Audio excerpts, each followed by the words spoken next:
Good morning, dear students.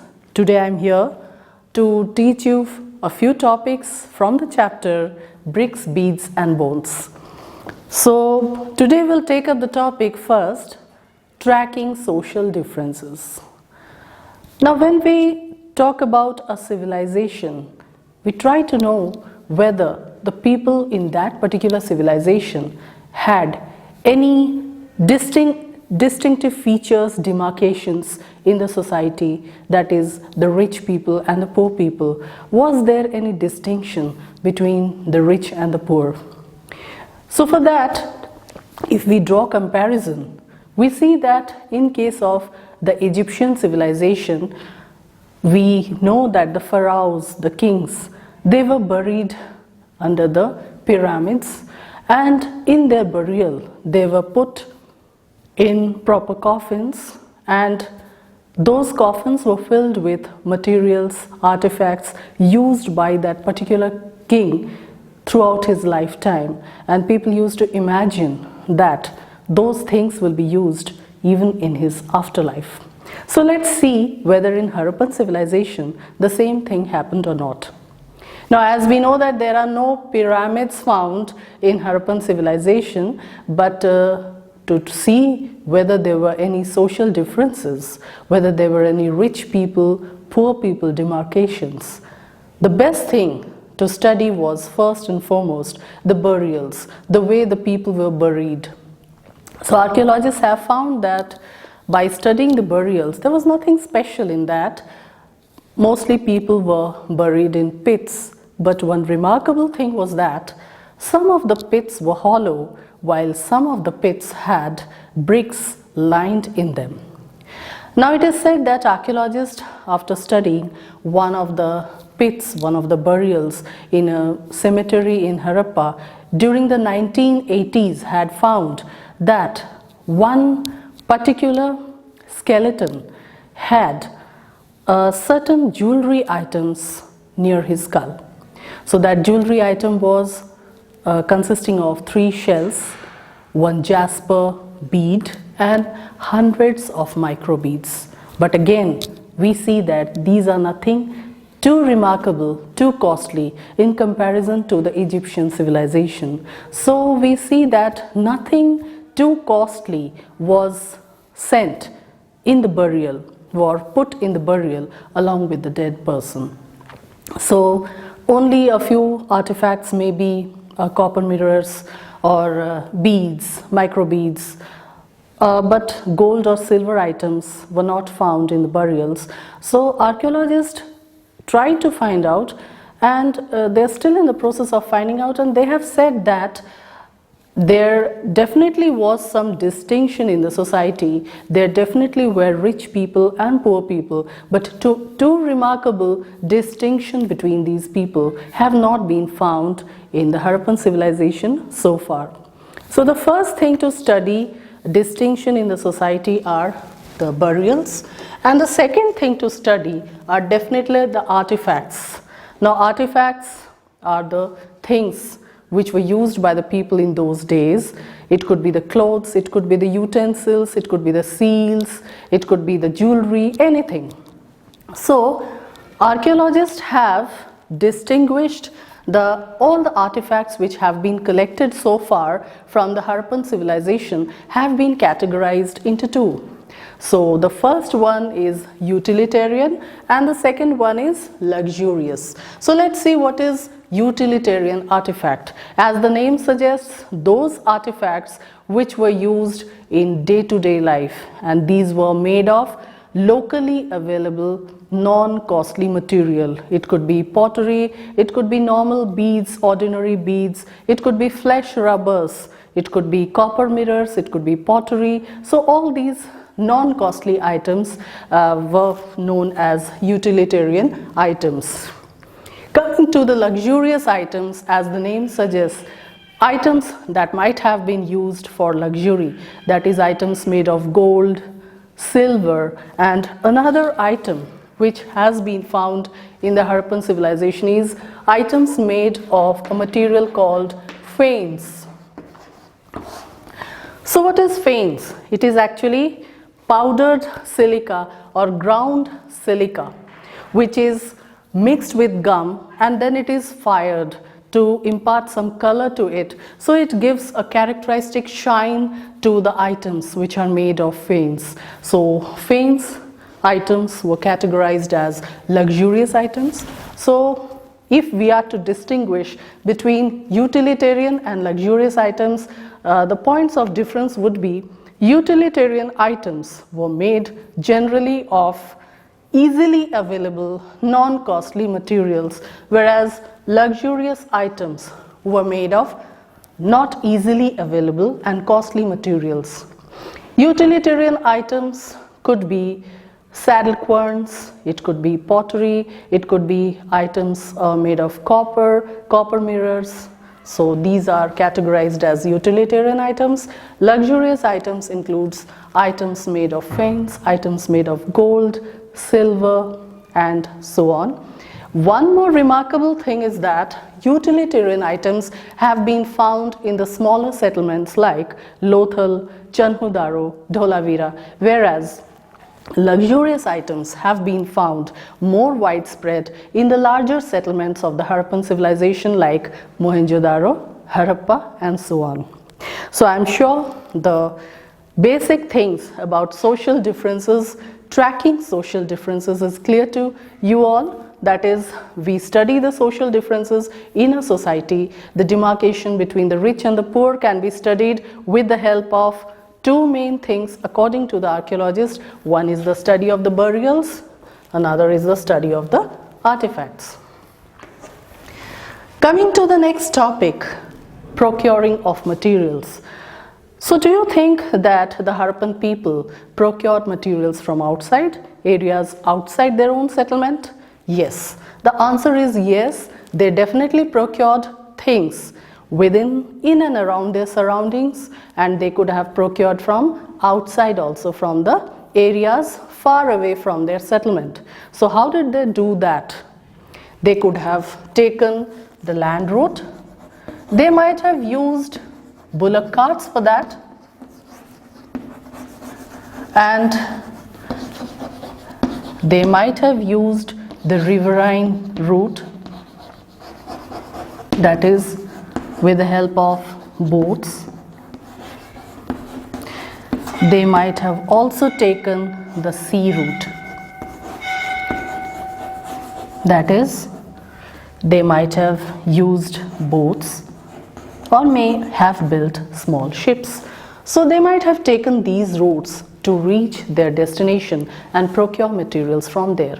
They might have also sent people on expedition. So it is said, according to the archaeologists, whatever data they have provided, we have evidence that Harappan people used to send a group of people on expedition. So they might have sent people on expedition to South India to procure gold. And they might have also sent on expedition, people might have sent on expedition to a region in Rajasthan called Khetri region of Rajasthan, to procure copper. So copper was basically obtained from Khetri and gold was obtained from South India.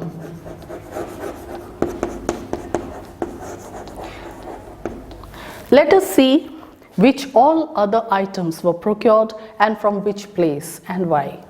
So we see, according to the archaeologists, the evidences which have been provided to us, we see that Nageshwar and Balakot, since they are located close to the sea, so people, the Harappan people, procured shells from there, shell items from Nageshwar and Balakot. So shells were obtained from Nageshwar, Balakot. Then they might have, now Nageshwar is in Gujarat, Balakot falls in Pakistan. Then they might have procured a very precious blue stone called lapis lazuli, a very precious blue stone called lapis lazuli was obtained from a place called Shortugai in Afghanistan.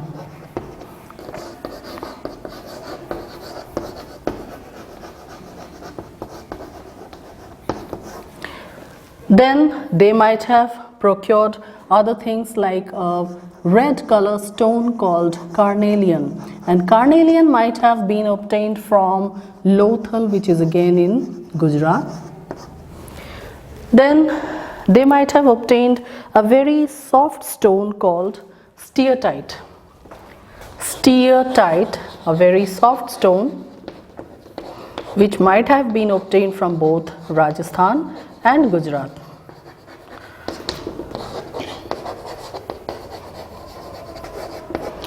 And metals mostly might have been obtained from Rajasthan. So these were the various places from which various items for making various artifacts might have been obtained. Now, if you have to know what are the process of making beads. Now we know that a lot of activities were being carried on in various settlements, like making of beads, making of seals, polishing, cutting, working with various wood or shell items. So all these things, various activities were being done, and these activities were found mostly in the smaller settlements. Now to do these activities, you need that those materials should be available in that particular settlement in large quantities. So what has been found is that like if the people had to work with steatite.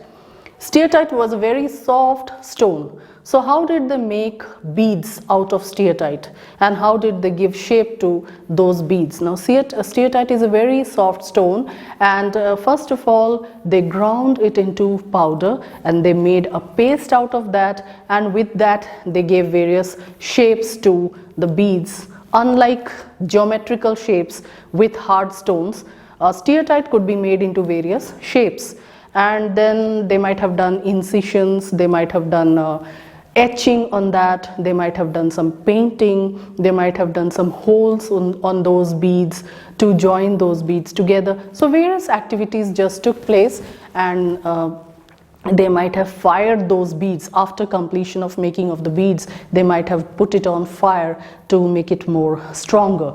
So these were the various procedures by which they did it. And what we see is that as I was telling about XII region of Rajasthan, so people were sent on expedition to procure copper from XII region of Rajasthan. Now in XII region, how do we come to know that XII, which was quite far away from Harappa, which is located in Pakistan, so how did people procure things from XII or say South India? So let's take the example of XII of Rajasthan. Now XII region of Rajasthan has had a particular culture which was known as Ganeshwar Jodhpura culture, which was quite different from the Harappan culture. But it has been found that hundreds of micro beads which have been made in the Harappan settlements have been found in the XII region of Rajasthan, and many of the pottery which had been made under the Ganeshwar Jodhpura culture of XII region have been found in Harappa, which shows that there might have been some kind of transaction or trade between the Harappan people and the people belonging to the Ganeshwar Jodhpura culture of the XII region of Rajasthan. Now, next question is, did they have any contact with areas outside the Indian subcontinent? And the answer is yes. The Harappan people also had contact with the areas outside the Indian subcontinent, and the first and foremost name which comes to our mind is Magan. Now, archaeologists have said that the Magan region, which is modern day Oman, had excess of copper, so people from Harappa might have procured those copper from Oman, that is Magan. And how do we come to know that? Because when those copper items which had been procured from Magan, when they were brought to Harappa and later on chemical analysis have been done by the scientists, it has been found out that these Omani copper or the copper from Magan, they contain traces of nickel. So it has been found that many Harappan copper jars or copper items contain traces of nickel, and this same thing have been found in various sites of Oman. When the chemical analysis of those copper items obtained from various sites of Oman have been done, it has been found that traces of nickel have been obtained from those items also. And a very interesting thing is that in many sites of Oman, traces of or remains of a black jar, a huge black jar which is coated with black clay. Remains of this jar have been obtained from various sites of Oman. Now it has been seen that this jar actually was made in the Harappan settlements and it was painted with black clay.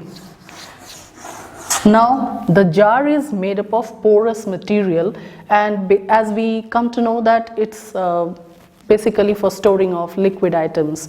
Now traces of this jar have been found in Oman, which this jar originally belongs to Harappa, but it has been found in Oman, which suggests that Harappan people might have traded with the Omani people. Harappan people might have taken copper in return for some item which they have put it in this jar and sent to the people of Magan. Now Magan is the term which has been used again and again for the place Oman. Now how do we come to know that Magan and Oman are the same?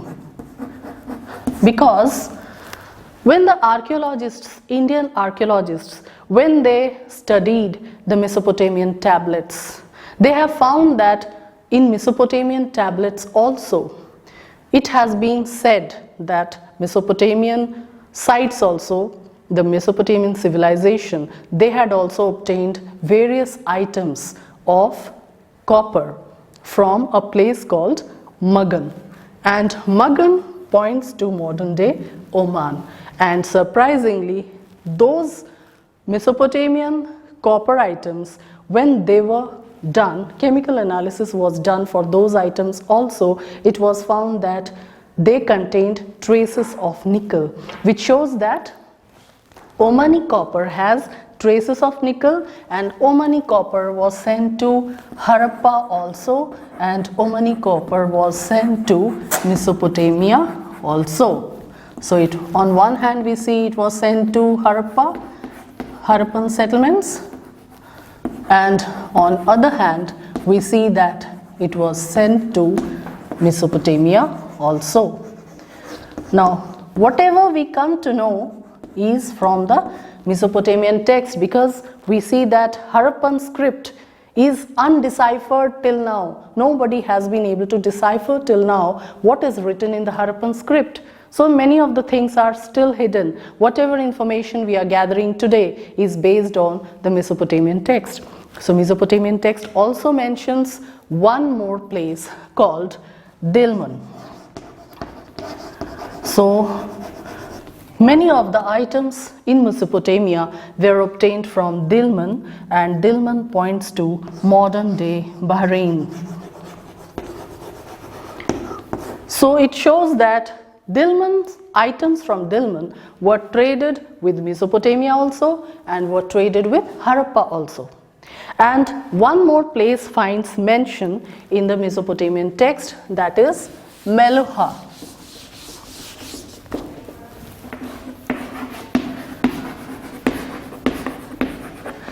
Mesopotamian texts point out to three main places. One is Magan, which stands for modern day Oman. Another is Dilmun, which stands for modern day Bahrain. And another is Meluha. Meluha is nothing but the Harappan region. And it is said that Mesopotamia traded with Meluha also. And Meluha, what did they trade in? They traded in lapis lazuli, they traded in carnelian, then microbeads, beads, jasper, and all those things, even copper also. So we find one thing, that the Harappan people, they procured various items from places in and around their settlements, and the Harappan people also procured items from places which were beyond, that is beyond the Indian subcontinent. So we see that they had trade relations with people not belonging to the Harappan culture. So whatever we have studied today is basically on the social tracking of social differences in the society of Harappa, then what were the artifacts which were being used by the people of Harappa, the process of making beads and other items, and lastly we have also seen whether they had contact with other people also, and as we find that they were quite advanced in procuring items from other places also. So we'll resume this class with other topics. So for today it's this much. Hope you have enjoyed it. Thank you so much.